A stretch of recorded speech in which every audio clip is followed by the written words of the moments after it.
Hi les amis, content d'être avec vous ce matin, ce midi, ce soir, cette nuit. Je ne sais pas quand est-ce que vous regardez les capsules en général, mais dans tous les cas, je suis content de vous accompagner pour ces quelques minutes. J'espère que ça va pas être trop long. Je sais que j'ai un petit peu dépassé sur la précédente. Je vais essayer d'aller vite, pas trop quand même pour que vous puissiez me comprendre, mais on va sauter directement dans notre texte 1 Corinthiens 3, les 9 premiers versets. Toujours dans la même série, toujours dans la même suite. Euh, je me lance, je vous lis, puis on en parle après. C'est bon? Pour ma part, frères et sœurs, je n'ai pas pu vous parler comme à des personnes dirigées par l'Esprit, mais comme à des personnes dirigées par leur nature propre, comme à des petits enfants en Christ. Je vous ai donné du lait, non de la nourriture solide, car vous ne pouviez pas la supporter.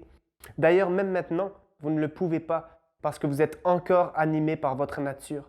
En effet, puisqu'il y a parmi vous de la jalousie, des disputes et des divisions, n'êtes-vous pas dirigé par votre nature propre et ne vous conduisez-vous pas d'une manière toute humaine? Quand l'un dit, moi je me rattache à Paul, et un autre, moi à Apollos, n'êtes-vous pas animé par votre nature propre? Qui est donc Apollos et qui est Paul? Ce sont des serviteurs par le moyen desquels vous avez cru conformément à ce que le Seigneur a accordé à chacun. J'ai planté, Apollos a arrosé, mais c'est Dieu qui fait grandir. Ainsi, ce n'est pas celui qui plante ni celui qui arrose, mais Dieu qui donne la croissance. Celui qui plante et qui arrose sont égaux. Chacun recevra sa récompense en fonction de son propre travail. En effet, nous sommes ouvriers avec Dieu. Vous êtes le champ de Dieu. Vous êtes la construction de Dieu. Ok, jusque-là, depuis le début de notre série, on voit que Paul a comme distingué deux catégories de personnes. Ceux pour qui la croix est une folie et qui vont finir par périr, et ceux qui sont des personnes spirituelles qui considèrent que Jésus crucifié, c'est la sagesse et la puissance de Dieu. Et là, Paul s'intéresse comme à une sous-catégorie d'une de ces catégories-là. En fait, il parle des chrétiens qui sont encore dirigés par leur nature. Les chrétiens immatures, comme il les appelle. D'ailleurs, on voit aussi qu'il mentionne que ce sont les enfants en Christ. Il y a d'autres endroits où la Bible nous demande d'être comme des enfants. Même Jésus lui-même dira, il faut vraiment que vous soyez comme ces enfants-là pour que vous puissiez entrer dans le royaume des cieux. Mais là, Paul ne va pas du tout dans le même sens. Paul, là, il ne le dit pas de façon très positive. Quand il compare les croyants de Corinthe à des enfants, c'est pour montrer à quel point ils sont immatures. Comme des enfants qui sont jaloux les uns des autres, qui se disputent, qui se divisent, qui se laissent diriger par leur nature.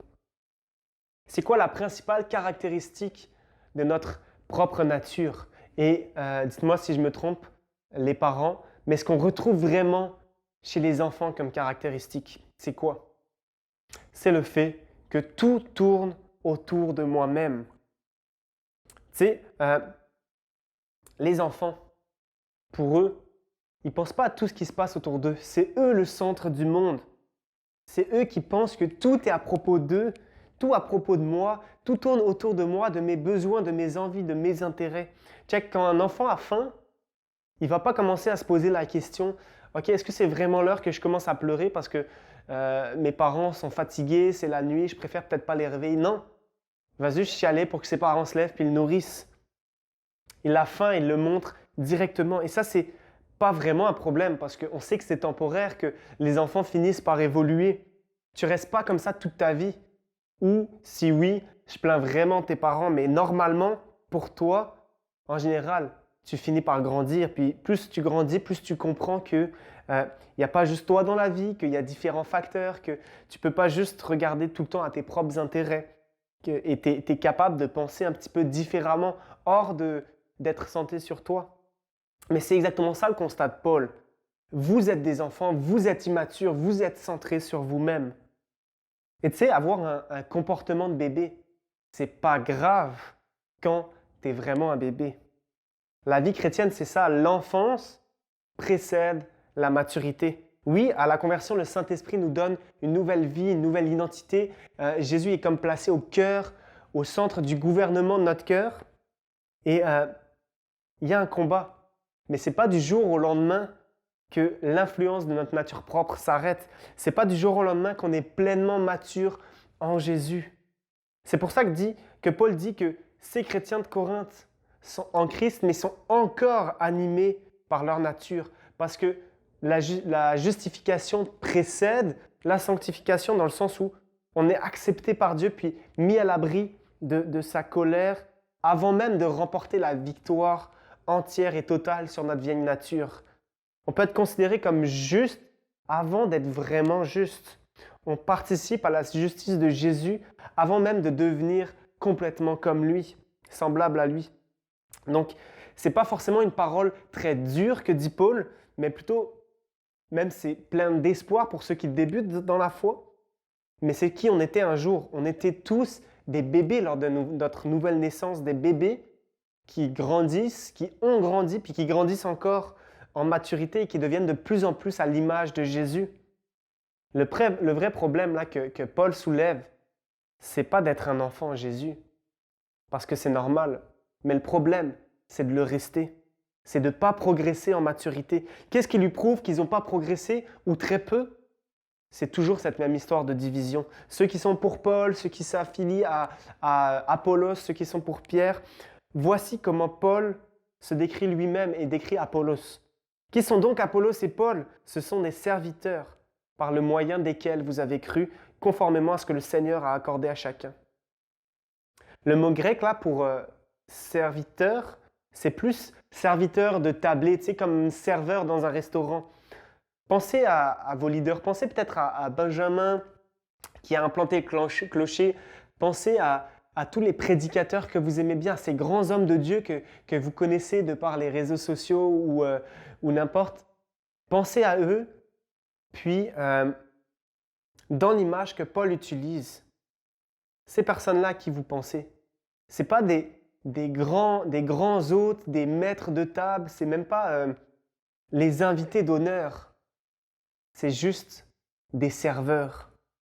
Et je crois que, ultimement, ce serait notre rôle à tous les chrétiens d'être des serviteurs. Et quand je vous dis ça, il y a un piège. Quand je vous dis, les chrétiens, vous êtes des serviteurs, il y a deux pièges.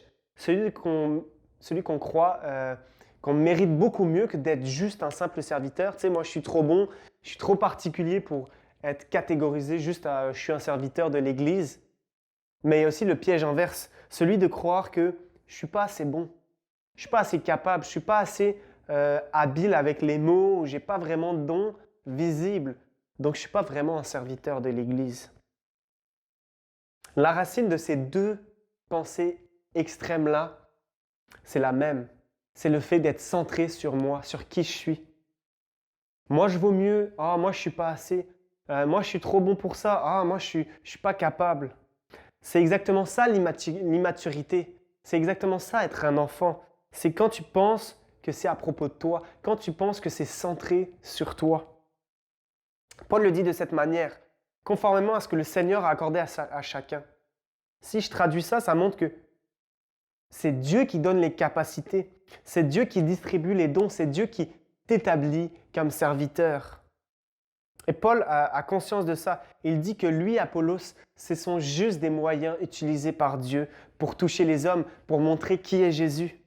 J'ai planté, Apollos a arrosé, mais c'est Dieu qui a fait grandir. Ainsi, ce n'est pas celui qui plante ni celui qui arrose, mais c'est Dieu qui donne la croissance. Paul n'est pas en train de dire que les leaders de l'Église, ça ne sert à rien, qu'on n'a pas besoin de les respecter, parce que ce n'est pas super important ce qu'ils font. Non, on doit vraiment, je pense, les honorer, les soutenir, les encourager même dans qu'est-ce qu'ils font pour l'Église. Mais on doit aussi reconnaître que ce n'est pas juste leur travail. On l'a vu dans la capsule précédente. La vie spirituelle peut que être donnée par Dieu qui se révèle lui-même par son esprit. Par Dieu lui-même. L'homme ne peut rien faire pour susciter la vie spirituelle chez quelqu'un. C'est Dieu lui-même qui agit et c'est à lui que doit revenir toute la gloire, toute la reconnaissance. C'est Dieu qu'on veut louer, c'est Dieu qu'on veut voir briller dans l'Église et au clocher. Et pour, j'allais dire, nous, les chrétiens qui ne sont pas forcément comme des leaders dans des églises, des prédicateurs ou des pasteurs, il y a une vérité importante qui peut quand même être retirée pour nos vies. C'est Dieu qui fait grandir. Peut-être, tu vas te reconnaître quand je vais te parler ça, mais peut-être tu fais partie de ces gens qui osent pas vraiment parler de leur foi, qui ont des problèmes de parler de Jésus parce qu'ils pensent qu'ils ne sont pas assez à l'aise ou qu'ils ne connaissent pas assez la Bible ou que simplement ils sont trop timides pour en parler. Ils ne sont pas assez bons pour le faire. Mais moi, quand je lis, c'est Dieu qui fait grandir, ça me décharge d'un poids. Parce que ça me pousse à y aller parce que malgré mes maladresses, mes incompétences, mon manque de courage, ma timidité ou n'importe quelle autre comme excuse, c'est Dieu qui fait grandir. C'est lui qui fait le travail. Et ça me délivre, ça me pousse à y aller, à faire quand même cette job-là de pouvoir parler de ma foi, de parler de Jésus. Tu sais, l'évangélisation, comme on l'appelle, c'est pas à propos de toi. C'est pas à propos de c'est quoi tes capacités. C'est Dieu qui fait grandir. Osons planter, osons arroser et prions pour que Dieu fasse grandir. On en revient à la même chose, c'est pas à propos de moi, mais c'est à propos de Dieu. Et là, il reprend ce problème de l'église de Corinthe. La division, il dit au verset 8, « Celui qui plante et celui qui arrose sont égaux et chacun recevra sa propre récompense en fonction de son propre travail. » Les leaders sont égaux. Ils font qu'un parce qu'ils ont la même source. Ils prêchent Jésus-Christ crucifié. Et ça doit être un élément qui unit l'Église, pas qu'il la divise comme à Corinthe. Les leaders, ils veulent rien faire pour leur propre gloire. Mais ils cherchent comment, ensemble, ils peuvent contribuer à rendre gloire à Dieu. Et c'est aussi notre volonté puis notre mission en tant que chrétiens du clocher. On est appelé à ça. Pas juste regarder à notre propre intérêt, tout est centré autour du jeu, du moi, de comment est-ce que je peux me sentir bien dans telle ou telle église, comment est-ce que je peux prendre certaines choses pour être édifié. Non, c'est pas à propos de moi, l'église.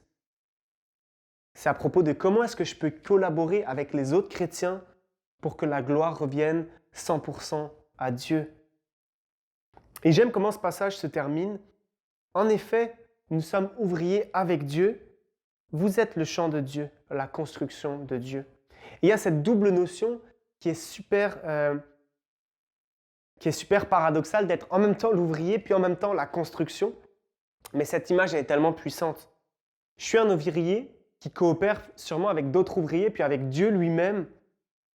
Mais je suis aussi la construction. Je suis aussi le chantier. Je suis le terrain sur lequel Dieu bâtit encore, fait grandir encore, développe parce que j'ai besoin que Dieu continue à me transformer, à me faire grandir. Et en fait, c'est pour ça qu'on veut adorer Dieu.